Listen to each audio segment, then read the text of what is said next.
scheme as well. I want to see a lot more people being able to benefit from these things. So Nigeria at 64, there's not so much to celebrate, to be very honest, but we need to indeed bring more hope to the people.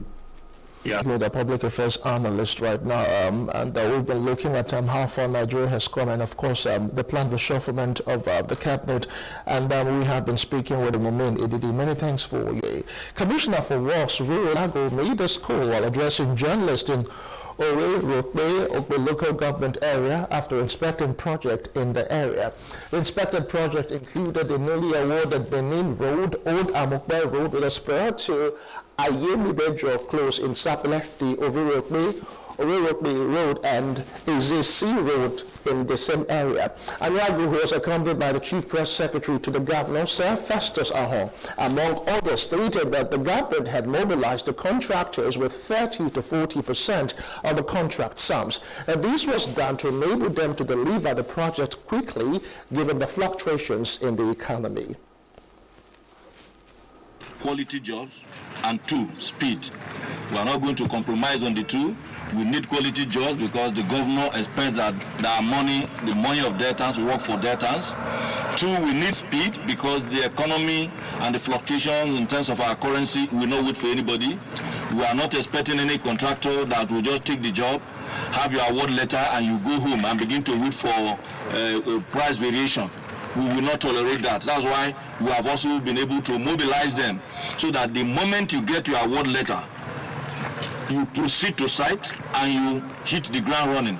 So it's not a question of taking the job and then relaxing at home. And then after some months, you come back to us to tell us that, price is fluctuating and as such you want to take advantage of the economic situation. We don't want that to happen. That's why we are emphasizing speed, but we are not going to sacrifice the quality of the job on the altar of that speed.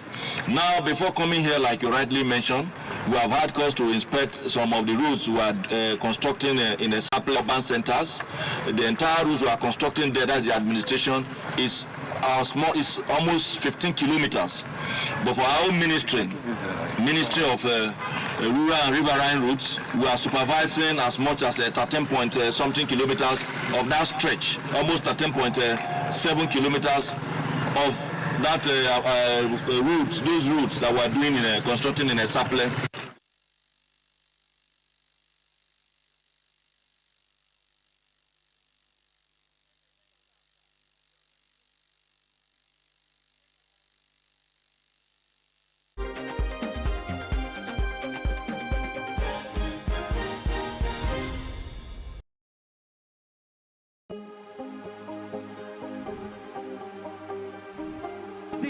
I will take you through this amazingness today.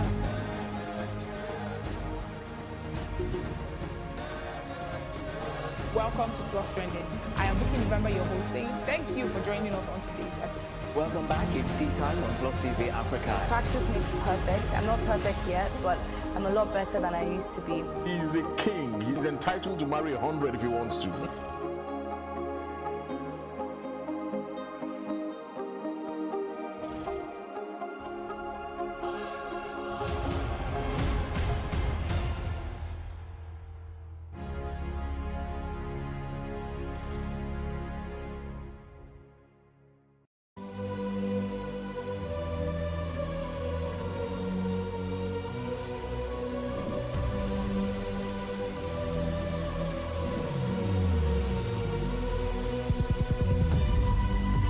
What we do not understand, we will stigmatize.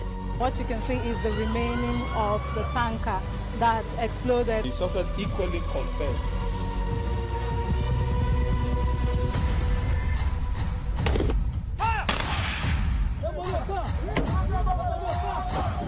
A 500 naira they collect am. If you no talk, then go beat you. Now 2,500 they pay.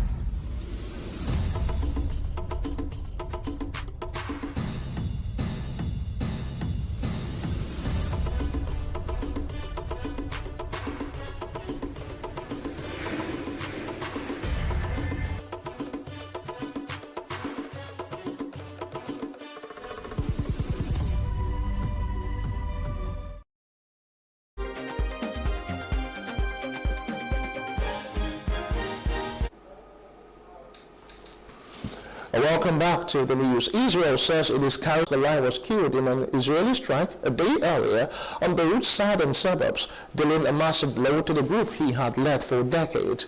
His killing marks a sharp escalation in nearly a year of tit-for-tat cross-border fire between Hezbollah and Israel, and risks plunging the whole region into a wider war.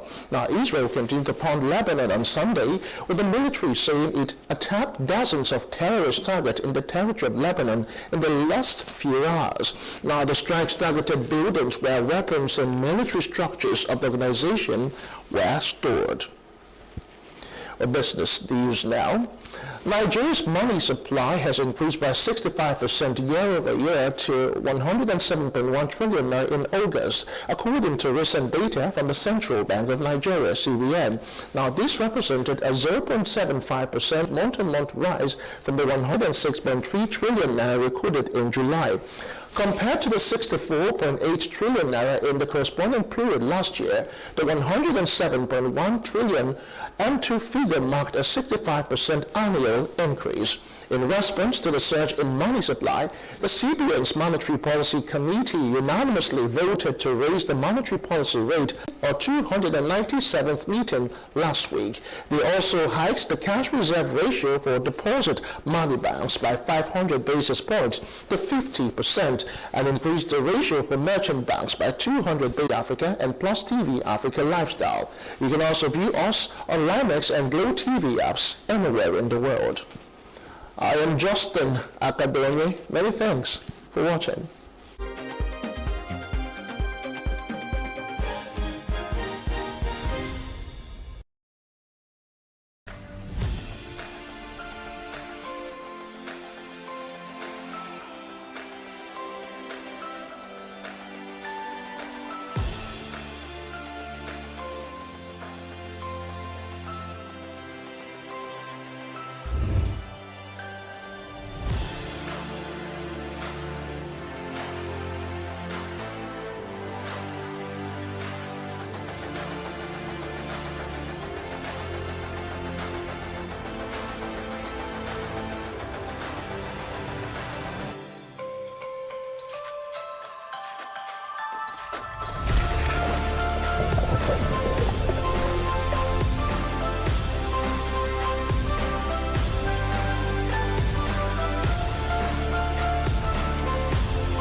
I will take you through this amazing lesson today.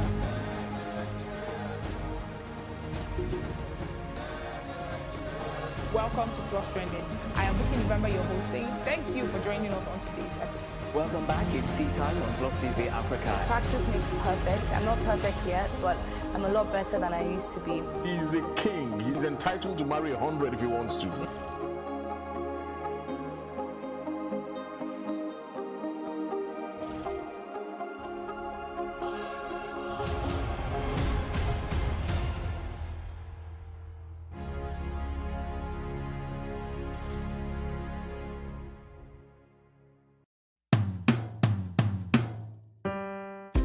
Hello there.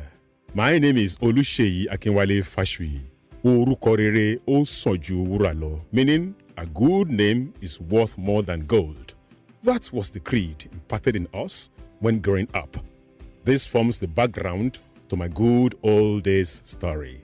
My late grandfather, an Ondo man from Okegbogi compound in Ondo, Ondo State, was a revered Reverend Father of the Anglican Communion that traversed the whole of Western region back then. His sojourn in line of work brought him to Abeokuta, where he met and married my grandmother of the Deke family at Ikuruake, Abeokuta. This is the basis of my dual lineage of an Ondo man and Egba man.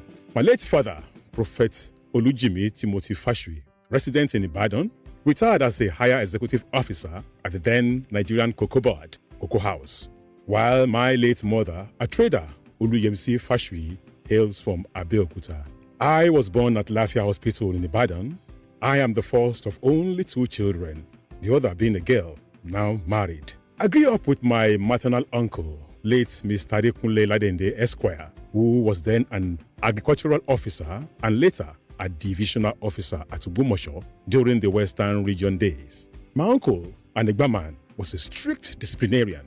His wife, a midwife then, likewise trained us all on strict moral standards. I will share some of my learning experiences with them in the course of my story. I started my primary education at Bodija International School and completed it at St. Benedict's Private School, Ibara, Abeokuta, where my uncle was transferred to Ogun State after creation of states in the 70s. Then to St. Leo's High School for secondary, Ogun State Polytechnic for A-levels, and University of Ilorin, where I obtained B.A. Hans degree in performing arts. Growing up was memorable and indeed indelible. From early days at Old Bodija, Ibadan, where streets were paved, neat clean gutters and drainage systems, security guaranteed, even with low fence and no barbed wires. It was then considered uncultured to speak across fence to your neighbors. Notable places then were Palm Chemist, Keba Chemist, KS Motel, Cocoa House, Agodi Gardens and Zoo, Premier Hotels, Rotunda, and a host of others. In those days of strong values, our normal day usually will begin with bell ringing by Daddy, my uncle, for prayers, songs from hymnal books, psalms from hearted of heart. Till date, I can still read Psalm 23, 121, 122, 103, 91, and some others from memory. Then, everyone had a car to do before school. Everyone was trained to write with annotations of Yoruba language, which is Doremi, and speak in Yoruba language. Proverbs, idioms, witty sayings, storytellings. Alo, alo. Oruku tindi tindi tindi, oruku tindi tindi tindi, oruku bimo, gbogbo ọmọ ẹ̀ ló yàjẹ́ o, kí ni o? Pardon me as I won't be able to translate this in English language, but it suffices to say each story then ended with a lesson in moral and conduct. It is strange, therefore, to know that majority of families nowadays train their children strictly on English language and eroding our cultures and traditions, all in the name of westernization. This is a values inculcated in us were good character, good name, truthfulness, clean, loyalty, God-fearing, sound education, and responsibility. I remember a day I was running late and dressed up for school without doing my morning cars. As I prostrated fully, saying, Udabosa, meaning bye-bye, sir, Daddy asked, have you done your course in Yoruba? I couldn't answer in the affirmative. He then asked that I should go and remove my uniform and perform my duties, and that when I get punished for lateness in school, next time I'll learn to wake up earlier and do my cars. This taught me how to be responsible and time conscious. I remember another incident of my goose. My uncle requested for a glass of water. 50-50 calls it. Half hot water and half cold water, making it warm water. As I dashed from his front, I accidentally kicked or brushed his leg while leaving. He called me back and instructed me in Yoruba, Lo mu adawa kowage itakun to fese kolenkan, meaning go and bring a cutlass, machete, and cut the tree roots you kicked then. I turned to leave, only to realize my goof of not apologizing when I kicked his foot in error. I quickly prostrated and said, sorry, sir. That was courtesy lesson 101. I never forgot the incidents and lessons, using an idiom for corrections. Wow. I remember the good old telephone always under lock and key. I won't disclose some naughty pranks we played to dial numbers without opening the padlock. God help you if you are caught in the act. Your punishment will be near capital. I recall my uncle had tools of various artisans. We repaired minor things ourselves. Hammer, nails, saw, crowbar, shovels, plumb, ladder, plumbing machine, a toolbox for screwdrivers and paint brushes. We actually painted part of the house once. He was a hands-on man, a life skill I possess till date. Memories. What of dress code? Everyone must tuck in their shirts going out, neat and ironed. No collar flying. Hair must be cropped neat at Maridoti Babas, Makola. But what do we have today? Nudity has replaced decency. Now we glorify Yahooism as a profession. Drugs and drunkenness proliferate and rule and lawlessness now order of the day. How did we get here?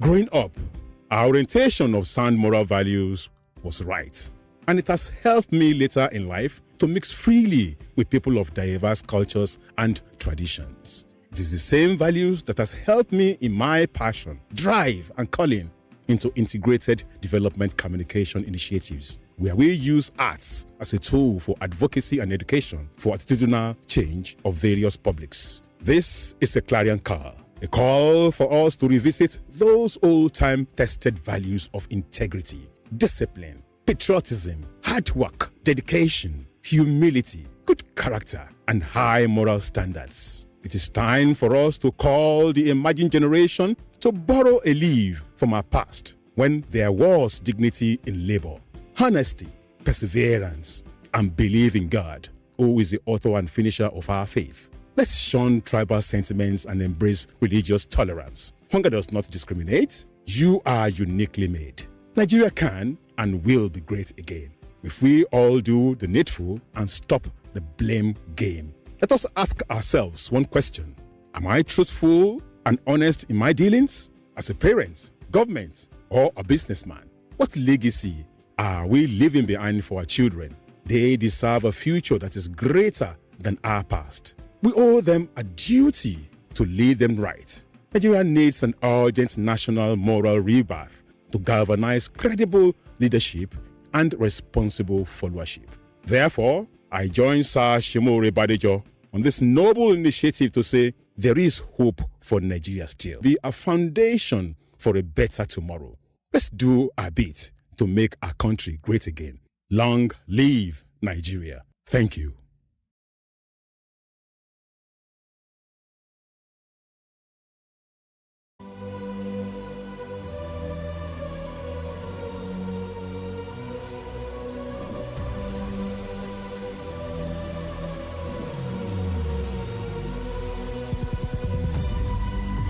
What we do not understand, we will stigmatize. What you can see is the remaining of the tanker that exploded. The suspect equally confessed.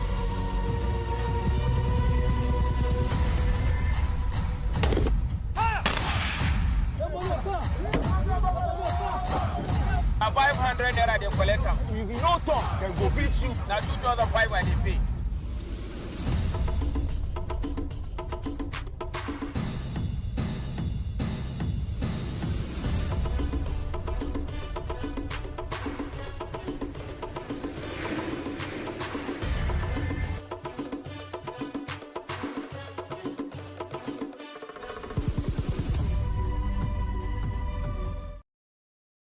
Everyone talks about getting their dream jobs, but what does it take to get that dream job?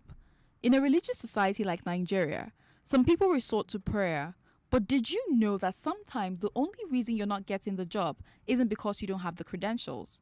Many times about how well you can defend your credentials through your presentation and communication skills during the interview. According to the National Bureau, employment in Nigeria rose to 33.3% in December 2020 from a 27.1% in 3 months. Interview phobia is a major issue that contributes to unemployment in the country. Some individuals are employable but don't know how to express themselves properly, present their resumes, and network effectively. An expert spoke to us about interview phobia and how it has increased the rate of unemployment within the country. Okay, so I mentioned I struggled. I went to Lagos State University, public university. Nobody taught you any of these things. And so I thought that if I come to the interview space, I would do well because I know I'm good enough.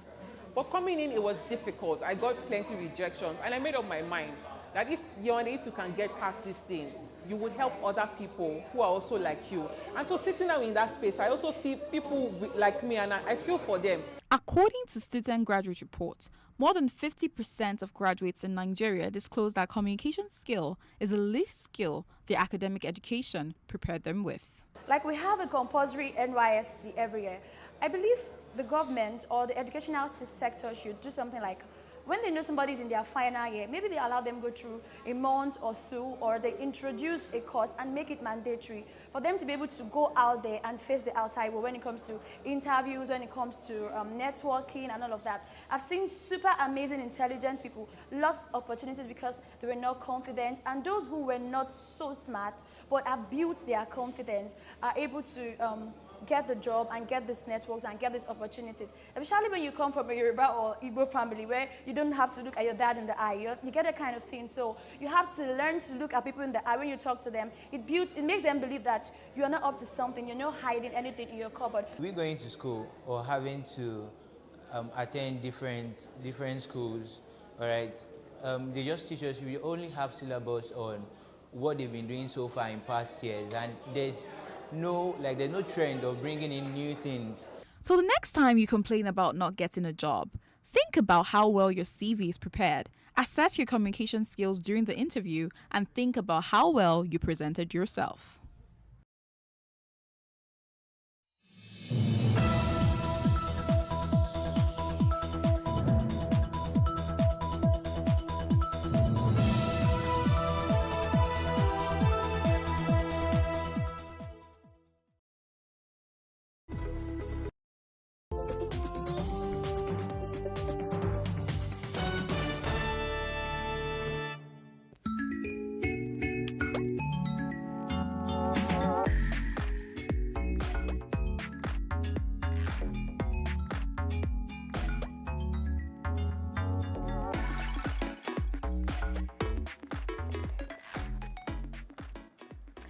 The United Terrorists, in an address in March, called on member states to eradicate sexual exploitation and abuse from the workplace, support victims, and hold perpetrators and their enablers to account. On this week's episode of Our Voices, we focus on sexual harassment by looking at research and analysis by African scholars that looks at sexual harassment from a legal, socioeconomic, and cultural realities. Hello and welcome. I am Oriani Tangishaka, and this is Our Voices. With me is my co-host Seminyesh Yakoye. Ginny Niwa is out today. Before we get into the topic, Seminyesh, and of course our viewers, what do you think are some of the reasons why that sexual harassment behaviors continues to be active, especially in the workspace?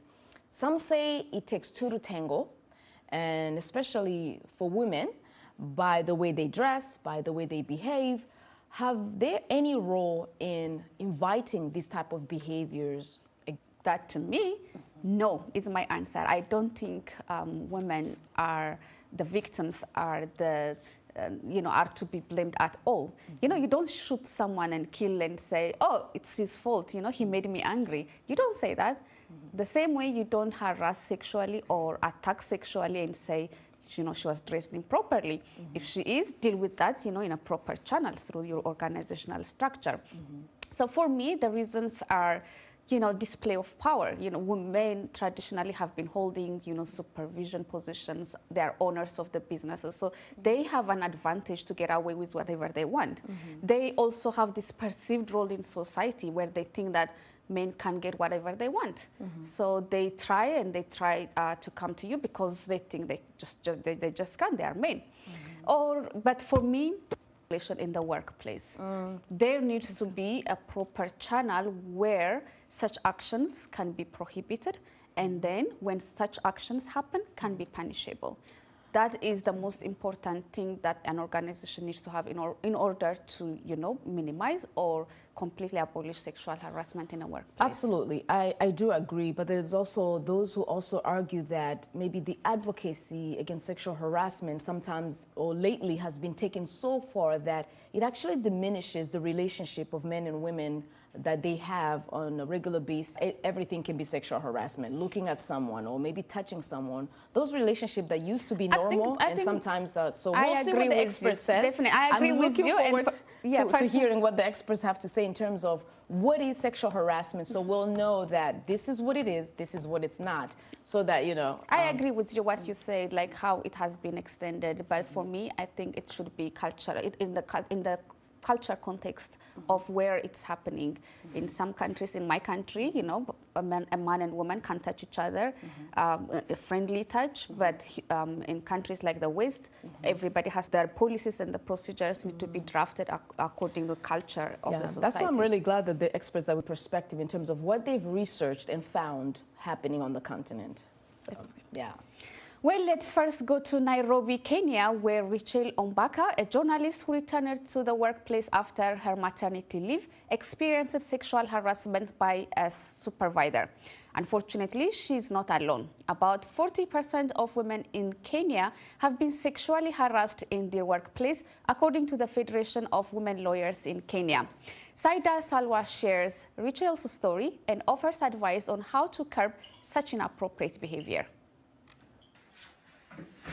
A few years back, Rachel Ombaka, a digital reporter in Nairobi, Kenya, was sexually harassed at the workplace. The incident undermined her confidence. She was offended and devastated. It took time before she was able to put it all behind her. I had just come back from maternity leave. You know, when you just give birth, when you go back to work, your clothes are still tight, yeah? So what I was wearing was a bit tight, and we were having a newsroom meeting, and then an editor who's about my father's age sent me a lewd message on my phone commenting on how I was dressed, and it was in a sexual manner. His message had a sexual tone, and I started crying in the middle of the meeting. I felt very offended, and I felt like a commodity, you know, because of the way he had described my body. Ombaka reported the matter to the Human Resources Department, but HR dismissed the incident as something trivial that happens often at the workplace. When someone wrongs you, specifically in a professional environment, there needs to be a repercussion. And there was no repercussion, and yet I had reported. Kenya's Employment and Labour Act prohibits sexual harassment at the workplace, says Tony Odera, a partner at the Bansbury Associates Advocates in Kenya. Sexual harassment in the workplace, we would basically define it as advances or actions that have sexual connotation that are not welcomed in the workplace. Section 6 of the Employment and Sexual Harassment in the Workplace. You are able to see that sexual harassment in the workplace may not only be physical, as is the case with sexual abuse, says Ngini Nasongo, a counseling psychologist. She says it is important to know and understand the difference. It is a verbal, then we also have touch. There are people who can even hit you or touch you inappropriately. There are certain messages that are sent. Or someone just comes and slips over something on your desk, something that is out of what your beliefs and values are. We are also talking about abuse of position of authority, which is also criminalized under the Sexual Offences Act. There are people who wear hijabs and they still, you know, still get sexually harassed. Children still get sexually harassed. So it's not about dressing, it's not about age. Many women are fighting back and reporting these incidents. However, seeking recourse through the legal process can be both expensive and exhausting. Many women who complain may end up losing their jobs. What are the implications? Self-esteem. Your work performance is definitely going to drop because every time you come to work, you develop what you call lethargy. And again, you can develop mental health issues. According to Odera, it is alarming that 40% of women have reported being sexually harassed in Kenya. However, there are ways of dealing with the situation. The first thing is make your no to be an emphatic no. If you do not feel confident enough in the procedures that are available in your office, then you can also be able to report to the police. And there's also the avenue that there are many women organizations. I wonder sometimes if I hadn't gone through sexual harassment, would I be this vocal? Would I be an advocate about sexual harassment? I'm thankful that I was able to turn it around. Ombaka wants to leave a legacy against sexual harassment for her daughter and the future generations. For VOA, I'm Saida Swale in Nairobi, Kenya. Thank you so much, Saida Swale, for that report. Well, to dive deep into this topic, we have invited Furaha Joy Sakai Songweme, the author of Sexual Harassment and the Law in Africa and founder of Initiative, as well as Mrs. Samantha Musige, sexual harassment survivor and advocate against this crime, who joins us via Skype from Uganda, the city of Kampala. How are you ladies doing? We're doing very well. Very welcome excited to be our here. voices. Thank you. Thank you so great much. to have you. Now, Faraha Joy, you have written a very interesting book, and it has amazing reviews. Right. But I'm wondering, why is such a topic not so much found when you look at the research or the publications on the continent? Why don't we find so much of that when we look for it? Yeah, I think that sexual harassment just continues to be kept under the wraps. It is an issue that challenges the patriarchy, and it is an issue that has just not evolved sufficiently in terms of the law. And so as a lawyer and an advocate on issues pertaining to sexual harassment, I've studied the laws, and although we have several countries that have incorporated legislation, there are still too many gaps that allow perpetrators to escape liability. Before we go to our Skype guest in Kampala, Samantha, let's define what sexual harassment is so that our audience can understand what we are talking about. What is sexual harassment in a workplace? Of course. Sexual harassment would really be the general terms that you would find across regions would be unwelcome conduct of a sexual nature. It would be as a form of discrimination and prohibited an unfair labor practice in some regions. The attention is, the devil is in the details when it comes to the definition of sexual harassment. And that is really what then makes it very complicated from country to country, from region to region. If you look, for example, at the example of Kenya and how they define sexual harassment, they have two principal laws that address sexual harassment, and that's a good thing. The Employment Act and as well as the Sexual Offences Act. However, again, the devil is in the details. If you look at the definition of sexual harassment within the Sexual Offences Act, it requires a persistent behavior, persistent sexual conduct, unwelcome sexual conduct. And this definition or requirement of persistent is something that differs in other regions. In South Africa, It's subjective, and you don't know how persistent you have to be exactly, you know, because why is a once-off incident not sufficient? South Africa law recognizes that a once-off incident is sufficient, but you know, other laws do not. And yet we know that a once-off incident is sufficient to establish a case of sexual harassment. Wow, some would say that's pretty harsh. If maybe like an innocent statement was made, you know, you are going to get accountable for that. So, yeah. But, you know, I guess, you know, Samantha, who's with us in Kampala, Mrs. Samantha Mwesige, is that definition clear enough for the perpetrator to understand that their behavior is wrong and illegal, do what they do in many cases? Thank you. I think most countries have belabored the definition of sexual harassment. Where I come from in Uganda, I must say we are very good at lawmaking. Our Employment Act has defined sexual harassment quite well, given examples, broad. I think we shouldn't get lost in that detail. The key thing to note is that it is unwanted. I took issue when you said, you know, and again, these were sentiments that are shared broadly, that it takes two to tango, you know, or you're preventing ordinary sexual relations between human beings. But like we've said, when you preface it with unwanted, as human beings, the reason it escalates is because you've sat down and told someone, look here, stop this. It makes me this way. You're vocal about how you feel and its effect. So the issue, it's been defined in very many, in America, I mean, if we look at the Spanish soccer coach who kissed a football player, you know, the discourse that was just around that. Some people were saying, oh, that's culture, that's how they greet. Oh, even after she comes out and says, look here, and files a complaint, the discussion is around, how he is excited, that's how he's choosing to celebrate the win.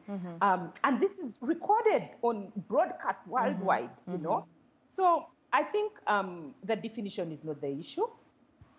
We all know what sexual harassment is, that it is unwanted, but it is more the gendered norm, cultural norm thing where men are empowered and they are the alpha male and they are entitled in spite of what a woman may want for them to go ahead and further insist or escalate that it becomes sexual harassment.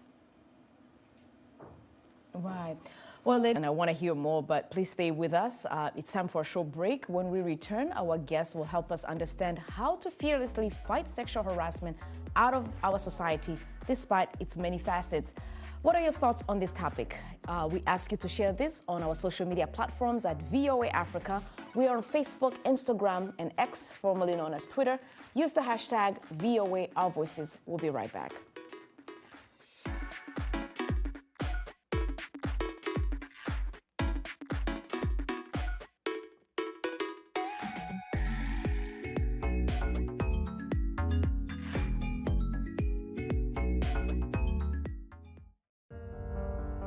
In times of change, when the world seems uncertain, and what we hear doesn't reflect what we see, we seek the truth. Story. We lose trust. In moments of crisis, our dreams, hopes, and wishes for a better tomorrow depends on a free press. At Voice of America, we bring you the stories that people take risks to see. We connect the world and unite it with truth. At Voice of America, we show you the whole picture.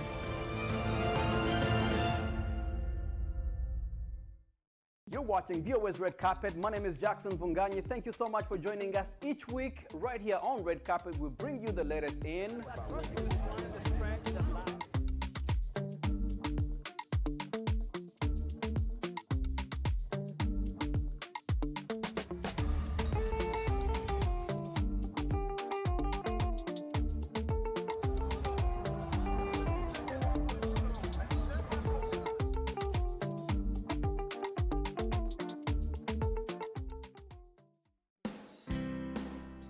health, wellness, sport, beauty, medical breakthroughs. Healthy Living cares about your well-being. What are the main health concerns in Africa and around the world?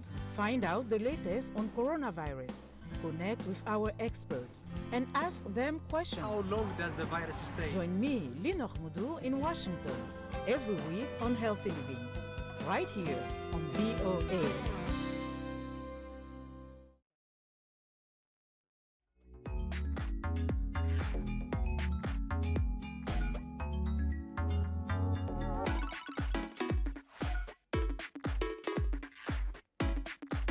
Welcome back. You are watching Our Voices, and we are discussing sexual harassment, especially in the workplace. Our guests, Furaha Joy Saungume, author and founder of Africa in Sexual Harassment Initiative, and Samantha Mwesi James, sexual harassment survivor and advocate, who are here to tell us from their personal experience and expertise on how to combat this behavior. One question I have, maybe it can be for both of you. But before we continue our discussion, our VOA reporter, activist, and Grace Ngomba, a primary school teacher, to share their thoughts on the predatory practice.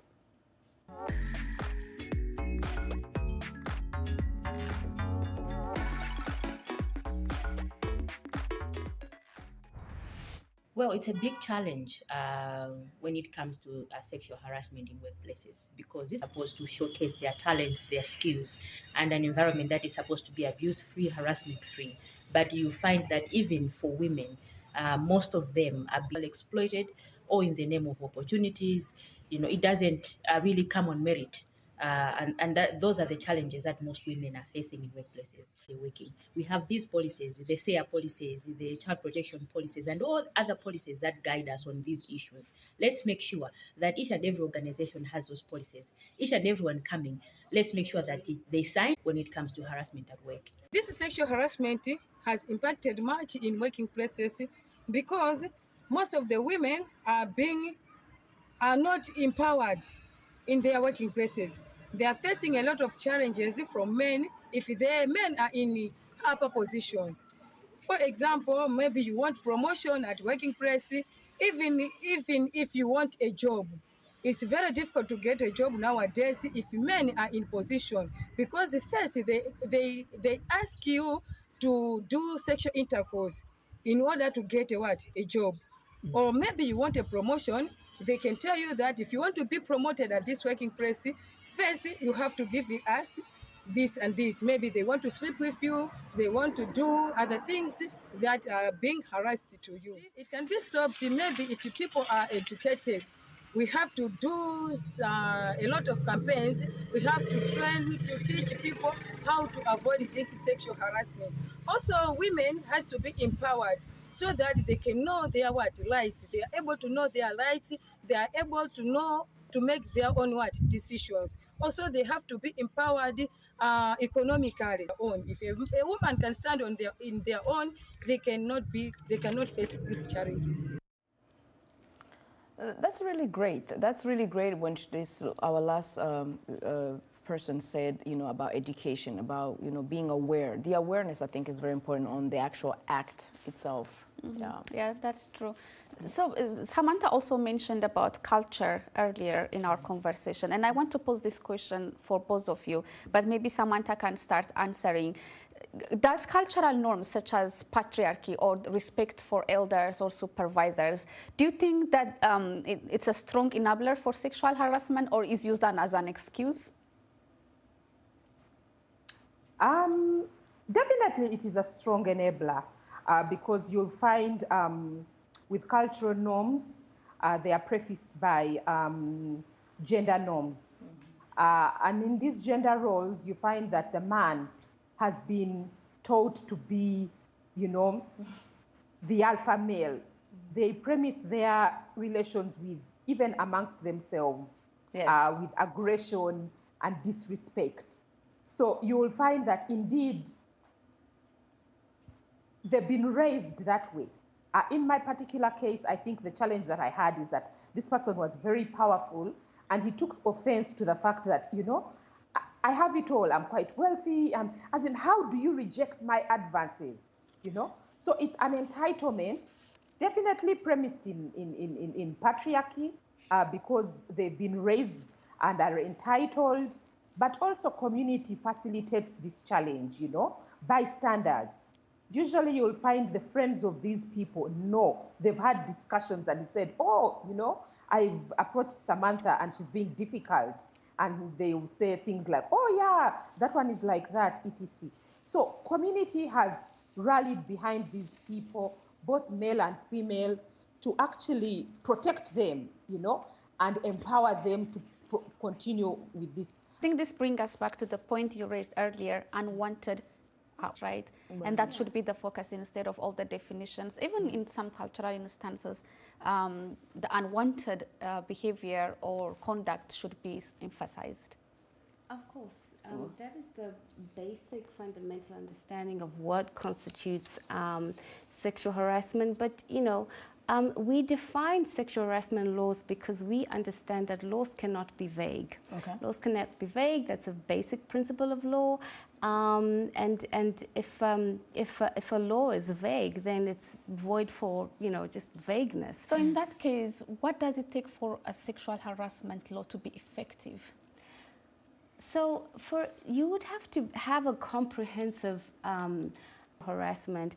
And I think that we've made progress on the international platform. If you look at the ILO C-190, the Convention C-190 on violence and harassment in the world of work, it has a good definition of violence and harassment and sexual harassment. It tends to broaden who is an employee, right, and who is and what is an employer, and the definitions of what is an employee and employer in countries that have defined what sexual harassment is. For example, if I'm a volunteer, if I'm a trainee, that specific law may not consider me to be an employee, therefore I'm not protected under a sexual harassment law. And that's really important. And I liked what you said earlier, that the devil is in the details. We all know that the different parts of the continent, they have different laws and the different, legislation are being passed, that they do acknowledge that sexual harassment is a crime and it should be punished. But I think that what I'm getting is that the focus must stay on the actual act.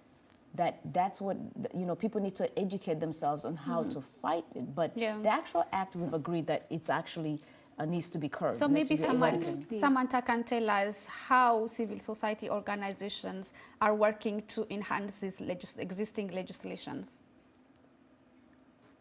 I think civil society organizations are checks and balances for governments. They call them out. Take, for instance, our work at AISHI, Africa End Sexual Harassment Initiative. We are driving or driven towards changing policies, ensuring, like Furaha says, the definition is not ambiguous, being able to hold people accountable, and also to support victims, One thing is the public sector really is there as, the carrot and stick, so they're the stick. Civil structures, so without a doubt, civil society organizations are the backbone for which this agenda can be driven. I agree, absolutely. I think it's great to collaborate because this is a very complex topic, and I wish we had more of you guys back to really go further into this. I feel empowered today to know that I need to learn more. That is it for today. Thanks to our guest, Mrs. Samantha Mwesige, sexual harassment survivor, and Furaha Joy Sakai Sangweme, founder of Africa End Sexual Harassment Initiative. Be sure to watch Our Voices on the VOA website at voaafrica.com, where you can catch up on the latest episode and the world's top news stories. Also, thanks to our editorial and production teams on Our Voices. On behalf of VOA, thanks for tuning in. Until next time, let's stand up and fight sexual harassment together.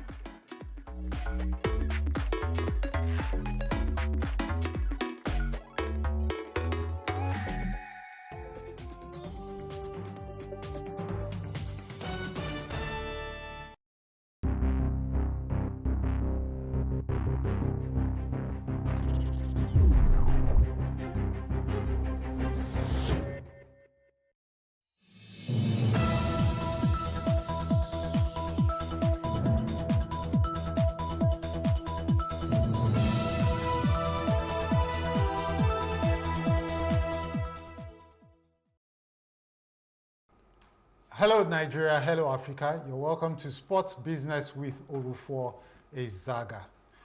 You're watching Plus TV Africa, and we're reaching you live from our studios in Victoria Island, Lagos. Today we're going to have a new kind of sport that we're going to be talking about. Usually when we're on this program, we're talking football, basketball, the big sports. But what about the other sports? Football is suffering. That's the biggest sport we have in this country. Basketball is unarguably the number two sport in the country, and they too are struggling. Now, if the big boys are struggling, what about the smaller sports? What are the prospects that they have? How can they compete? How can they find support? How can they find success? Today, we're going to be talking about a sport that's not just small, it's a bit new to Nigeria, if I should say so. We're going to be talking about archery, all right? And joining me in the studio to do that would be the managing director of, the founder and CEO of Zen Archery Lagos. He is Mr. Emmanuel Oyeleke. He'll be joining us today, and with him is Aderonke Adenrioye, who is a member of Zen Archery. Now we're going to go on a short break, and when we return, we are going to start the discussion in earnest. I'd advise you to stay with us and maybe even invite a friend or two to join in what you're going to hear. Remember again, it's archery. Keep the dial on Plus TV Africa. When we return, the business begins.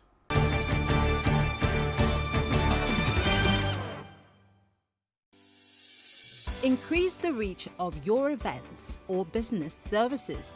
To advertise on Plus TV Africa, please call 0906 000 5719 or 0909 040 8408, or send an email to marketing@plustvafrica.com. Plus TV Africa. Big stories live here.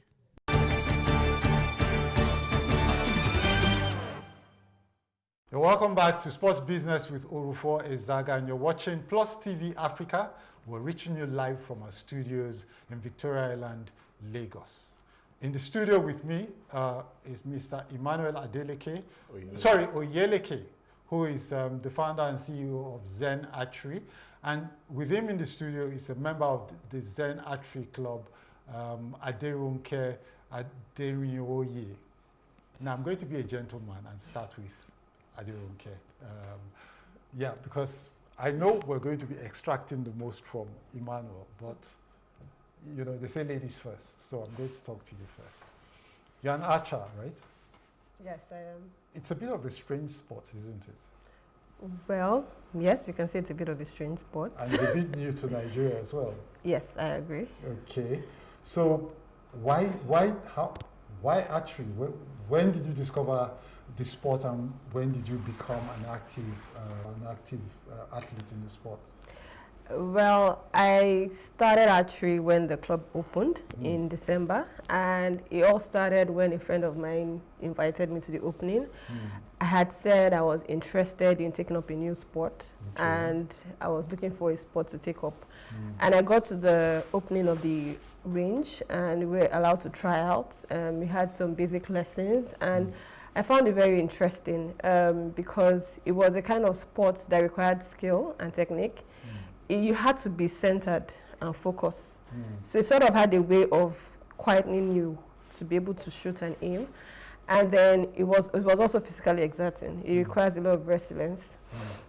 So I started off practicing, going there after work because I do a regular 9 to 5. And then over time, I found I was challenged to go for the first tournament in March. And that was like 4 months after I got introduced to archery. I think one of the major things as well is the community of archers, how everyone champions everyone and encourages everyone to, you know, improve on their skill and their technique and all that. So yes, that has been my journey so far. Okay, and not just your journey, because I understand too that your child or your children, is it child or children? So yes, my daughter. Yes, my daughter, is also an archer. Yes. That's, okay, so Emmanuel, let's talk about archery. Fantastic. You brought Zen Archery to Ilupeju, right? Yes. Yeah? And that's where you got engaged in the sport. Now, you used to be not an archer. Yes.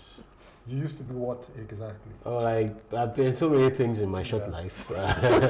I've been a computer programmer. Yeah. I've been a photographer. I'm still a photographer. Okay. I've been a Scrabbler. I've played Scrabble at the highest level, the World Championship level. Oh, wow. And I mean, I've done quite a few things, but I've settled in for archery. And I wasn't always an archer. The journey started, I think, in 2018, where because of my passion, I used to be a badminton player actually too. Wow. I played at the West Africa Polytechnic Games, and because of my passion for sports has really done quite a lot for me. 'Cause while I was in the university, I was on scholarship for 3 years in full tuition, private university in Nigeria. So you can imagine how much. Because of sports? Just because of sports. What sport was that? Scrabble. I was playing Scrabble. So, I believe in the potential for sports to lift an human from. I don't think I'll be who I am today if I wasn't engaged in sports. And it stemmed also from my father's. My father was a goalkeeper. He used to play for Obafemi Awolowo University all his days, traveling around, and even when he became a lecturer, I mean, they go for senior staff games or whatever it is that they do. So I really had interest in sports, although I didn't do the regular sports. I didn't do football. I think my father was frustrated with teaching me how to play football, so I never took that up. I played table tennis at some point.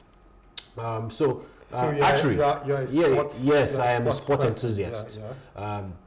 So archery came about when I was looking for something else to do. I stopped doing sport for about 8 years because I started photography, and photography was very demanding. Sport is always very demanding too. I couldn't combine the two together. But I was able to find, I just was interested in learning archery for some strange reason. So I started searching all over the internet in 2018 for someone that could teach me archery. Then I came across Ladi Alakwini. Ladi Alakwini is based in the UK right now, but he founded Lekki Archers Club. So I found him, I messaged him. It was like, okay, well, you're interested in archery, no problem. I'm coming back to Nigeria in 1 year. If you can wait for me, then no problem, I'll teach you archery. Then after a year, he came back, and he had his first beginner's course, or maybe second one actually, in Lekki Pinefield School in Lekki. And I enrolled for that, and I started learning archery.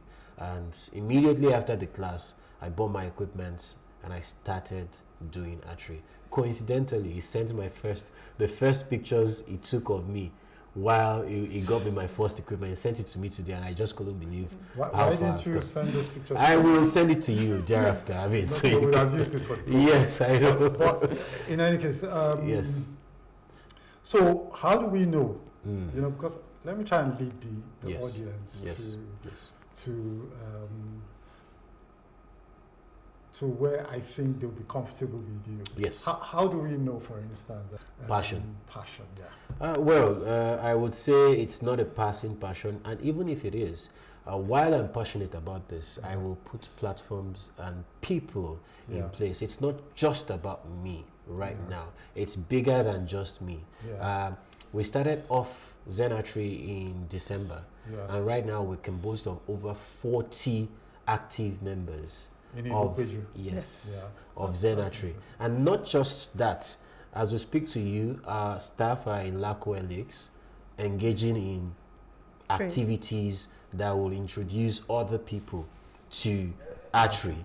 And all these things, you can say, even if I decide not to be passionate about it, I've generated enough interest that people will take it up and run with it. Okay, so what does it take to be a member? It's archery first. Yes. Let me even. Yes. Is it a very expensive sport? Would you say? I will say yes, it is an expensive sport. I wouldn't lie to you. It is expensive when you want to do it well. But what we've been able to do at the club is we made it easy for you to be able to take it up.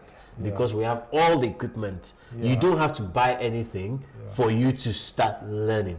It's already, we made it available at the club at very cheap or very low cost, so that you can just walk in. You can walk in with your child, with your wife, with your family, and have a go. And then eventually when you see that, okay, this is something I really want to do, then you can become a member of the club. And after a while, when you know that you're really, really interested, you can start investing in your own equipment. But that was before Madame joined, and so she's one of the deep pockets that... No, I wouldn't say that. So when I joined, I used the club's equipment, and by the time I did the first tournament, because your equipment is like an extension of you. if you are going to go pro, you need to be so used to the equipment that you can predict what and when. And you can't do that using borrowed equipment. So if you plan to do go for tournaments like I plan to do, it's usually better for you to have your own equipment. So you could have more setting and you can use it as much as possible. So yeah, for me it was because I realized that doing the tournament sort of fast-tracked my learning. And it made me interested in doing more. So when I did in Nigeria in March, and I saw how the impact it had on developing my skills and fast-tracking my learning, and I decided, you know what, let me try an international one. Let me see with other people outside my environment, if, you know. And then I went and I was like, we could go Africa-wide with this. So that's just it. It's not compulsory. We all have different reasons. You skipped the part where you won the gold medal. Yes, I did, for the compound women's category. Yes, in Cote d'Ivoire. All right, that has been exciting so far. You know, and I think this is an exciting sport. Something I'd like to try myself. Absolutely. You know, because I like to think that I have the focus and the discipline. You know, to make and I mean, you mentioned it. Discipline, focus, coordination. Those are some of it. I mean, you never know if you're patient until, I mean, sometimes on a good day, you're shooting and all your arrows are good. On a bad day, you're shooting, you're doing everything right, and something is not just working. That's when you now need to be patient. You find your rhythm. And find your rhythm again. So, okay, yes. so this is a business program. Yeah, so we're going to talk about what you think the impact of archery can be in Nigeria. You already highlighted that sports is very critical to nations, and you know, to progressive civilizations. I would say that there's not a progressive civilization in this world where sports is not a major component. Absolutely. Do you understand? Absolutely. And it is something we still struggle with in this part. You know, the fact that, look, sports is not just about coming up with, you know, glamorous tournaments. Start it when they're young, and they're usually community driven. Do you understand? So even if it's football, you should be part of your community club, your community archery club and all of that, your community table tennis club. And that's what, it creates some sort of community identity and pride, you know, and you know, so this is not something we do yet here, so which is why, for instance, you find that we're in Nigeria, we're supporting clubs in the UK, Europe, and all of that. You know, because if we then we're really invested in our own. Absolutely. And I think that's what probably you've started with your daughter. How old is she, by the way? When she was 9. 9. What sort of progress do you think she's making? Significant progress. She has also gotten her cousin to join. So she was summer camp this year. Convinced. Archery camp. Yes, summer archery camp. Okay, so as a parent, what sort of impact do you think this has had on her life, her character, and her? So one is confidence. Okay. She's more confident because she's had to interact and engage people much older than her, and she has to speak. Okay. Then there's also sportsmanship, knowing well that, you know. That's on the screen, by the way. Knowing well that sometimes you fail, and you have to pick yourself up and go again. That you failed once doesn't mean that you are not good enough or that you cannot win the next time. Also, it's also aspire and dream and see that there are bigger things you can do with whatever you have. So like now she gave me an assignment to do for her today, and it was just self-motivated because she's trying to, you know, improve on herself because she has seen the potential basically in doing things like archery, which was very new and strange to her. Like, she's the only one in her school that does archery. Really? Yes. So she has to keep explaining this is what it's about, this is how you do it, and yes. How do you get to parents through her child, for instance? Yeah, I think it's a gradual process. It's not something that can be forced. Essentially because of the nature of the sport itself. I mean, it comes with a lot of technical skill. It's not a round ledger that you can just pick up and knock around. But that's why we keep going out with the message of archery. We keep telling people there's a safe space for you to practice archery. And what we're also trying to do is also take it to different schools. But we'll definitely engaging in talks with them first, because we can't.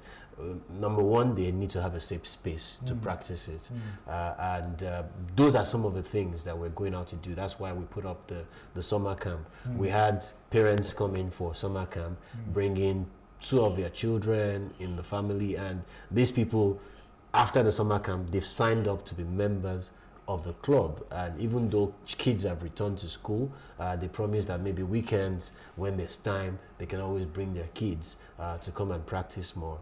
They're looking at buying equipment for their kids. So we're looking at still just reaching out to more people.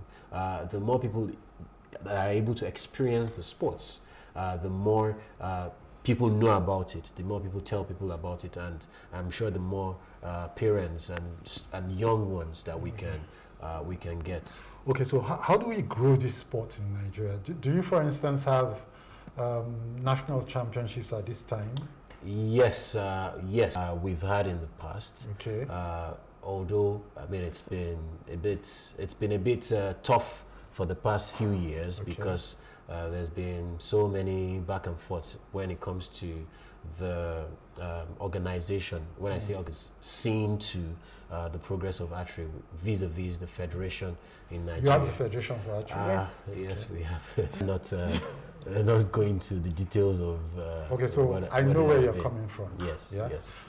And because of this program, I get to deal with heads of, I get to deal with people in different sports. Yes. And all I can tell you is that your experience is no different from any other It's sport. not isolated. To get sports to become, a critical component of absolutely. I absolutely think like sports is one of the, after the family, is one of the best agents of socialization, because sports can teach you it can teach you discipline, it can introduce you to communities, it can give you support. In my own case, I was on scholarship playing Scrabble. I mean, how many people get that?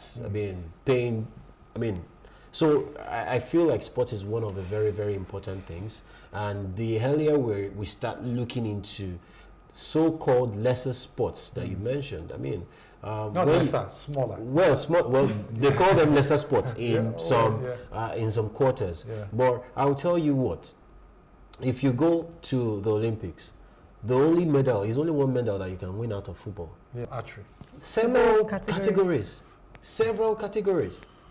Okay. So at least in recurve alone, you have the single male, single female, mixed double, team. That's 4 medals already. So he makes a point that I like to make all of the time. Yes. You send a 30-man team to win 1 medal to the Olympics to chase 1 gold medal, which is not sure. Do you understand? And your chances are less than 10%. Yeah. And there are other sports, even though my favorite example is swimming, because with swimming you can do up to 30-something gold medals. Exactly. Do you understand? Exactly. Okay, anyway, so with sports today, you need to start. Conventional wisdom is that you should start very early, maybe before 5. Yes. Otherwise, you may not be able to compete internationally. Yes. Do you understand? Yes. Do you get a sense? Is this the same with archery? Archery, Yes. I would because the earlier you start, the more your chances of going further. But we've seen a lot of people who have not started that early. We have a world champion now. Like past world champion Brady, who started when he was 15. Oh. Yes, and I think he's about 35 or 36 now, and he still won silver at the last Olympics.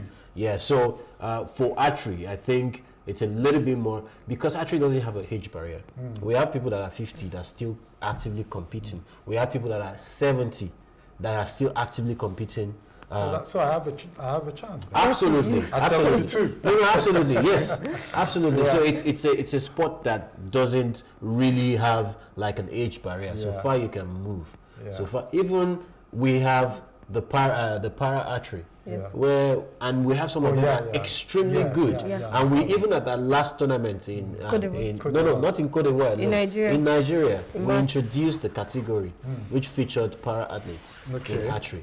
And it was well received. Okay. We had athletes, about 5 or 6 athletes that did para archery at the tournament. Okay. Yes. all fine and dandy so far. Yeah. So where are the problems? One of those problems. Yes, yes. And then I imagine there's not sufficient awareness yet. Not yet. We're sport. trying our best. I mean, you can tell the last tournament we went for in Ivory Coast, we tried to get sponsorship. 10 athletes went from Nigeria. 10 athletes spending at least 2 million each. That's about 20 million that we had to raise by ourselves just to be able to.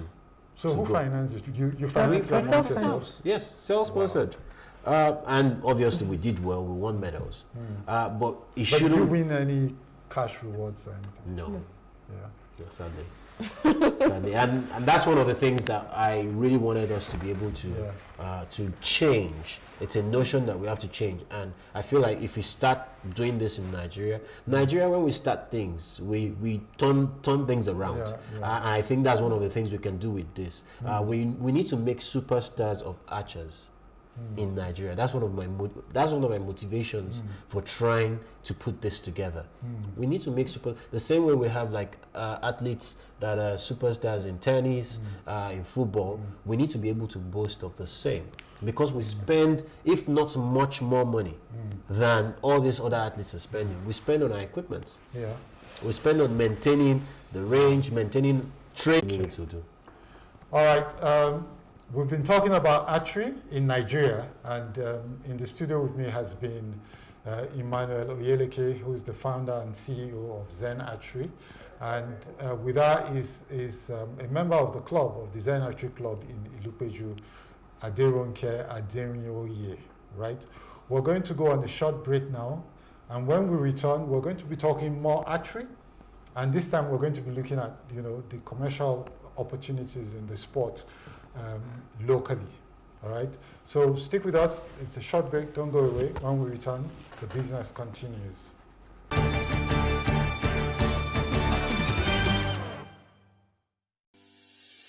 Increase the reach of your events or business services. To advertise on Plus TV Africa, please call 0906 000 5719 or 0909 040 8408, or send an email to marketing@plustvafrica.com. Plus TV Africa. Big stories live here. You're welcome back to the program Sports Business with Orufor Ezaga. And today in the studio with me is Emmanuel Oyeleke. He's the founder and CEO of Zen Archery Ilupeju. And with him is a member of his club, Aderonke Adenioye. Today we've been talking archery, and we're looking at the opportunities for the sport in Nigeria. It's a relatively new sport to us here in Nigeria, and we're looking to grow this sport. In a country where there are so many other big sports like football, like basketball, like athletics, what are the chances or the opportunities for archery in Nigeria? Now, let's talk to Madam. Yeah, because you're the one who bought into archery. Yeah, he sold it to you. Yeah. Okay, so now as a parent and as a young woman, yeah, what prospects do you see for archery in Nigeria?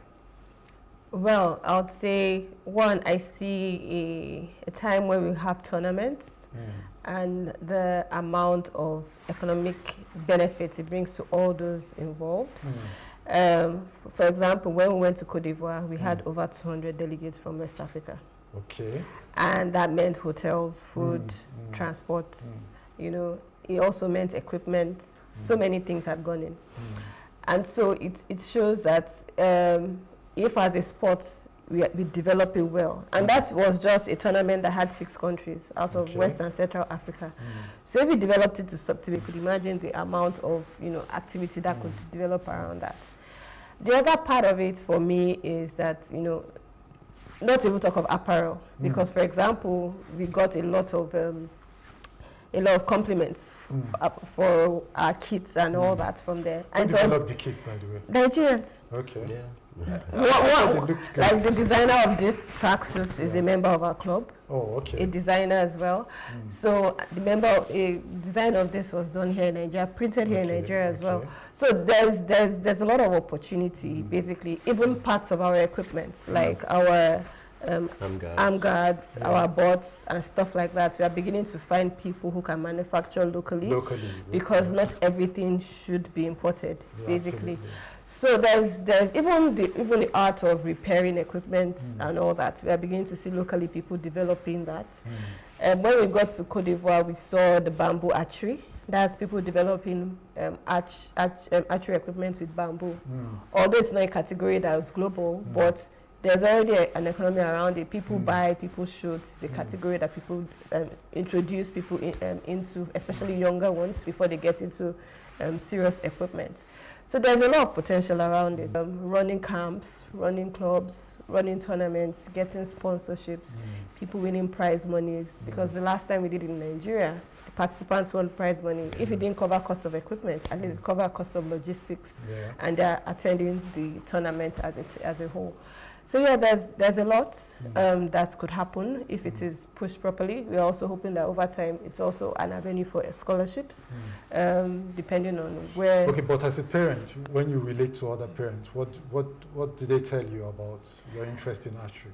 So most times they're intrigued at, I think primarily because of the lack of age barrier, that I could pick it up and be able to go for a tournament and actually even win some medals. And that I could actually be practicing side by side with my daughter, despite the fact that we're in different categories and all that. I think for a lot of people, that's the interesting thing. They see it as a means of bonding and, you know, having shared interest with your child, basically. And, you know, for other sports, if I'm in the football category, we can't be practicing together because we're in very different categories. We have to go in very different teams. But this, we can actually practice side by side and prepare for tournaments, even though we are using different equipment and all that.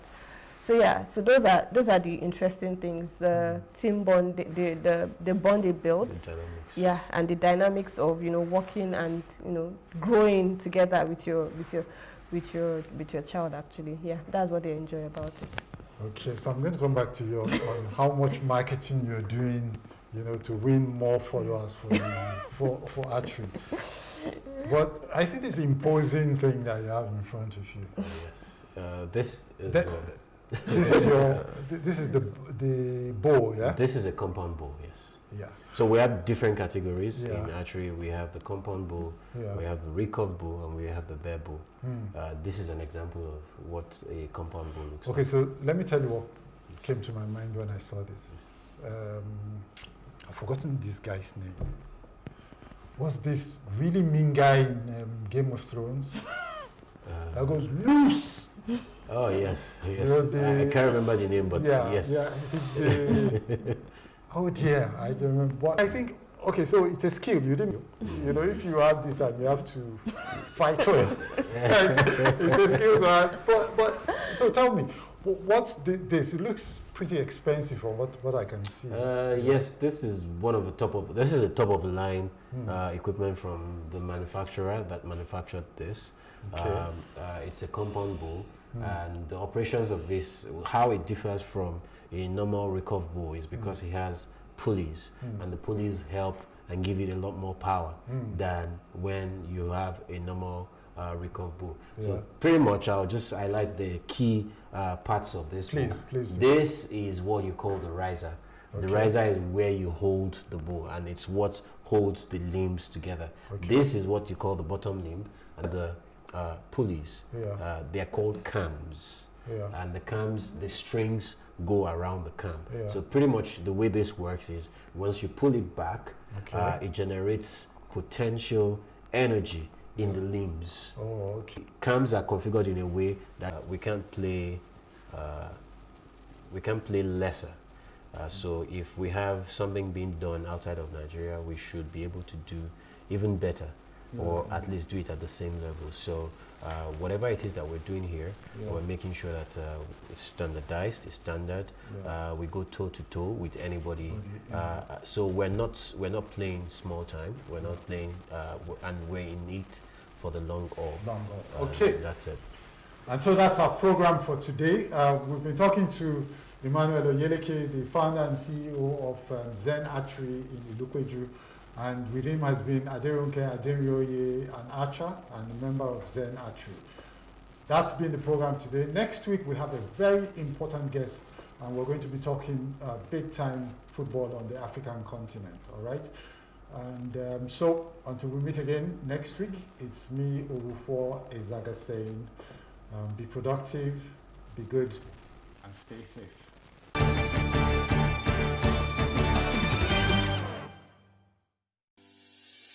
Increase the reach of your events or business services. To advertise on Plus TV Africa, Juggling, acrobatic display, and dancing are some of the acts you will see from the God Knows Best Academy, a local unicycling team in Lagos. The team was started by Olalekan 6 years ago. He tried to get a job but could not, so he tried his hands on comedy, football, skating,